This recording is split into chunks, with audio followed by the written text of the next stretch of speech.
दो खबरों के बारे में बात करूंगा और दोनों खबरों को देखकर और सुनकर लगेगा कि भैया क्या हो रहा है इस देश में, आखिर कहां जा रहे हैं हम, क्या इस दिन के लिए ही हमारे पुरखों ने भारत को आज़ाद करवाया था। पहली खबर है राजस्थान से। खूबसूरत रेत के धुरों के लिए मशहूर राजस्थान का बाड़मेर, वहां पर कुछ टुच्चे गुंडों ने एक आरटीआई कार्यकर्ता की वो हालत की जिसे सुनकर कानून, सिस्टम और इंसानियत से ही भरोसा उठ जाए और सोचने पर मजबूर हो जाए कि आखिर कहां जा रहे हैं हम। आरटीआई कार्यकर्ता अमराराम कोदारा जोसरों की ओरी में रहते हैं। 21 दिसंबर की शाम अमराराम घर जाने के लिए जोधपुर से अपने घर जाने के लिए बस में बैठते हैं। बस से वो जैसे ही उतरते हैं 8 नकाबपोश अमराराम का अपहरण कर लेते हैं और फिर सुनसान जगह पर ले जाकर उसकी बहुत बुरी तरीके से पिटाई की। दोनों पैर तोड़ दिए, पैरों में 6 जगह कील ठोक दी, सरिया आर पार कर दिया, हाथ तोड़ दिए, सुनसान जगह पे पटक के चले गए ये सोच के कि वो मर गया। इनको इन बदमाशों ने अमराराम को इन बदमाशों ने सिर्फ इसलिए मारा क्योंकि अमराराम अपनी ग्राम पंचायत में फैले भ्रष्टाचार और अवैध शराब की बिक्री की शिकायत उसने की थी और कुंपालिया पंचायत में भ्रष्टाचार को जानने के लिए उसने आरटीआई लगाई थी। अमराराम ने कुंपालिया की सड़क, आवास योजना, नरेगा कार्यों में गड़बड़ी की शिकायत की थी। कुछ अवैध शराब के जो कारोबारी थे उनकी शिकायत की थी और उस पर कार्रवाई भी हुई थी।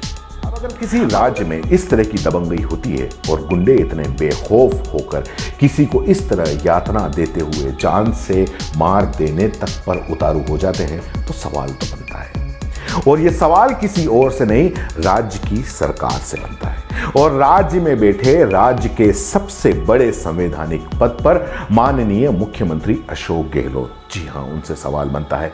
माननीय मुख्यमंत्री अशोक गहलोत जी, आपके यहां अखबार आता है या नहीं आता है?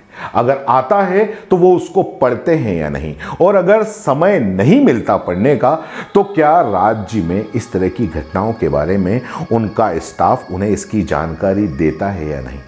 अगर ये सब नहीं होता तो अफसोस की बात है और अगर ये सब जानकारी है और उसके बावजूद ये सब होता है तो जवाबदेही तो साहब आपकी, यानी कि मुख्यमंत्री जी आपकी बनती है जनता के प्रति। अब राजस्थान के बाद में बात करते हैं उत्तराखंड के चंपावत जिले की, जहां पर एक स्कूल में बच्चों ने एक दलित महिला के हाथों से मिड डे मील को खाने से मना कर दिया। यहां तक की खबर अब तक आपको पता चल गई होगी क्योंकि सोशल मीडिया का जमाना है, कोई भी चीज ज्यादा छुपी हुई नहीं रहती है। अब जाहिर सी बात है कि बच्चे इस तरह की दकियानुसी ख्यालात लेकर तो पैदा हुए नहीं थे। उन्हें ऊंच नीच स्वर्ण दलित तो सिखाया नहीं। सिखाया किसने? उनके ही परिवार के, उनके ही बड़ों ने। यहां तक भी बात समझ में आती है, समझ में आती है, स्वीकार नहीं है, बस समझ में आती है।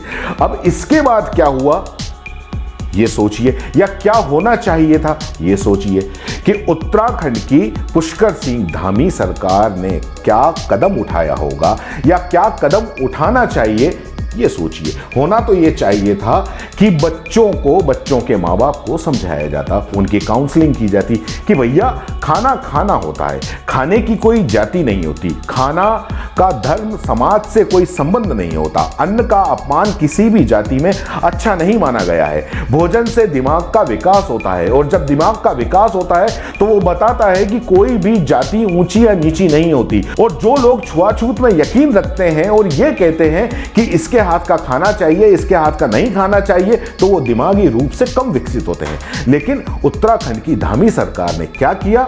उस दलित महिला की नियुक्ति रद्द कर दी। अब सोचिए कि पहले तो उन लोगों के बारे में जो अपने बच्चों के दिमाग में ऊंच नीच की गंदगी भरते हैं, उस पर राज्य की सरकार उस गरीब महिला की नियुक्ति रद्द कर देती है, उस गरीब महिला की नौकरी चली जाती है और सरकार उस पर मजे से कहती है विकास हो रहा है। भैया किसका और कहां विकास हो रहा है जरा बताएंगे? सोचिए, आजादी के 75 साल के बाद में हम कहां खड़े हुए हैं? क्या इसीलिए भारत को आजाद करवाया था हमारे पुरखों ने? क्या इसी नए भारत को हम और आप मुबारक करना चाहते हैं?